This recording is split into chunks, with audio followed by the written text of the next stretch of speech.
কিভাবে ফেসবুক আইডির নাম পরিবর্তন করতে হয় আজকের এই ভিডিও দেখলে সেই বিষয়টাই আপনারা জানতে পারবেন। তো ফেসবুক আইডির নাম পরিবর্তন করার জন্য সর্বপ্রথম আপনার ফেসবুক অ্যাপ্লিকেশনের মধ্যে প্রবেশ করবেন। প্রবেশ করার পরে যে এখানে 3 লাইন দেখতে পাবেন, এইখানে একটা টাচ করে দিবেন। টাচ করার পরে নিচে দেখতে পাবেন যে সেটিংস অ্যান্ড প্রাইভেসি নামের একটা অপশন আছে, এই অপশনে একটা ক্লিক করে দিবেন। এরপর সর্বপ্রথম দেখতে পাবেন যে সেটিংস বলে একটা অপশন আছে, এই অপশনে একটা ক্লিক করে দিবেন। তারপরে যে প্রথমে দেখতে পাবেন যে পার্সোনাল ডিটেলস বলে একটা অপশন আছে, এই অপশনে একটা টাচ করে দিবেন। তারপরে এই প্রোফাইল অপশনে ক্লিক করে দিবেন। তারপরে আবারও এই যে এইরকম অপশন আসবে প্রোফাইল অপশন, এই প্রোফাইল অপশনে একটা ক্লিক করে দিবেন। তারপরে এইখানে আপনারা এইরকম অপশন দেখতে পাবেন। এখন এইখান থেকে এই যে নেম অপশনে ক্লিক করে দিবেন। তারপরে এখানে নাম পরিবর্তন করার অপশন চলে আসবে। এবার এইখান থেকে আমি বর্তমানে নাম আছে জাহিদ হাসান, তো আমি এখানে দিয়ে দেব তানভীর হাসান।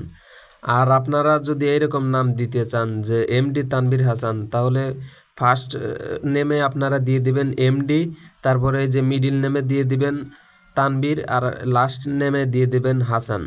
অথবা আপনারা মোহাম্মদ তানভীর হাসান যদি বাংলায় লিখতে চান তাহলে মোহাম্মদ প্রথম করে দিয়ে দিবেন, আর তানভীর দিয়ে দিবেন হচ্ছে যে মাঝের ঘরে, আর হাসান দিয়ে দিবেন শেষের ঘরে। তো আমি শুধু এই যে জাহিদ, এইখানে আমি তানভীর নাম লিখে দেব, তারপরে এই যে এইখানে হাসান লিখে দেব। তো লিখে দেওয়ার পরে রিভিউ চেঞ্জ এইখানে ক্লিক করে দেব। ক্লিক করে দেওয়ার পরে যে এই রকম অপশন আসবে, এইখানে 2 রকমভাবে এই নাম দেওয়া থাকবে। প্রথমে দেওয়া আছে তানভীর হাসান, তারপরে দেওয়া আছে হাসান তানভীর। তো আমি এখানে তানভীর হাসান এইটাই রাখবো, এই কারণে যে এইটাই সিলেক্ট করা আছে, তো আমি এইটাই রেখে দেবো। এখানে রেখে দেওয়ার পরে এই যে সেভ চেঞ্জ এইখানে একটা টাচ করে দেব। দেওয়ার পরেই আমার এই নামটা দেখতে পাচ্ছেন যে এখানে পরিবর্তন হয়ে গেল। তো এইভাবেই খুব সহজে আপনারা আপনাদের ফেসবুক আইডির নাম পরিবর্তন করতে পারবেন।